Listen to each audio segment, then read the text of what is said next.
రాజకీయంగా మా మాదిగ సోదరులు వెనుకబడ్డారు. ఉద్యోగ ఉపాధి అవకాశాలలో వాళ్ళకు రావాల్సిన అవకాశాలు రాక పీజీలు పిహెచ్డీలు చదువుకున్న మాదిగ సోదరులు ఇవాళ అన్యాయానికి గురవుతున్నారు. అందుకే మిత్రులారా, మాదిగల ఏబిసిడి వర్గీకరణ మీద 10 సంవత్సరాలు చంద్రశేఖర్ రావు సుప్రీంకోర్టులో కేసు వాదించకపోతే నేను ముఖ్యమంత్రి అయిన ఎంబడే పెద్దలు దామోదర్ నరసింహ గారితో పాటు 8 మంది ఎమ్మెల్యేలను ఢిల్లీకి పంపించి ఉద్దండులైన న్యాయవాదులను పెట్టి మాదిగల వర్గీకరణ ఏబిసిడి జరగాల్సిందే అని చెప్పి కేసును నేను వాదించిపించిన.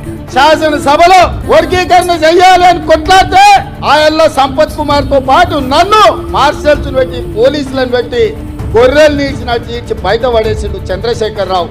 ఇవాళ మాదిగలకు అన్యాయం చేసింది చంద్రశేఖర్ రావు కాదా? ఇవాళ నేను అడుగుతున్న మిత్రులారా, కొంతమంది మాదిగ ఉద్యమంలో ఏబిసిడి వర్గీకరణ కోసం కొట్లాడిన వాళ్ళు ఇవాళ నరేంద్ర మోడీ కోటేయండి, భారతీయ జనతా పార్టీని గెలిపించమని అడుగుతున్నా. నేను ఆ మిత్రుడిని బోరదలుచుకున్నా, నేనేం అనదలుచుకోలే. చంద్రశేఖర్ రావు ఆయన అరెస్ట్ చేసి జైల్లో పెట్టినాడు. ఏ ఒక్కరు పలకరించే వాళ్ళు లేకపోతే నేను జైలుకి వెళ్లి అండగా నిలబడి న్యాయవాదులతో మాట్లాడి బెయిల్ ఇప్పించడానికి కొట్లాడింది నేను. ఆయనలో వర్గీకరణ కోసం ఈ తెలంగాణలో ఉద్యమాలు చేయడానికి వీల్లేదు, నిరసన తెలపడానికి వీల్లేదు.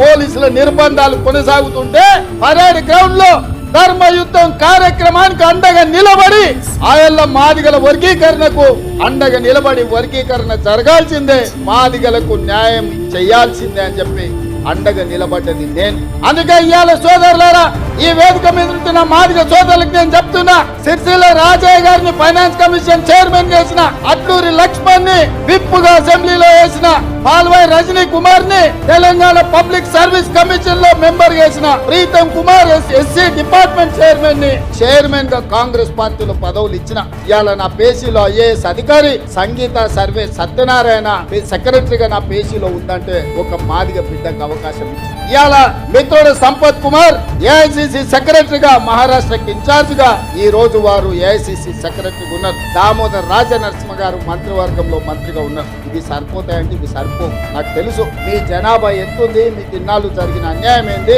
మీ ఆవేదన, మీ ఆలోచన నాకు తెలుసు.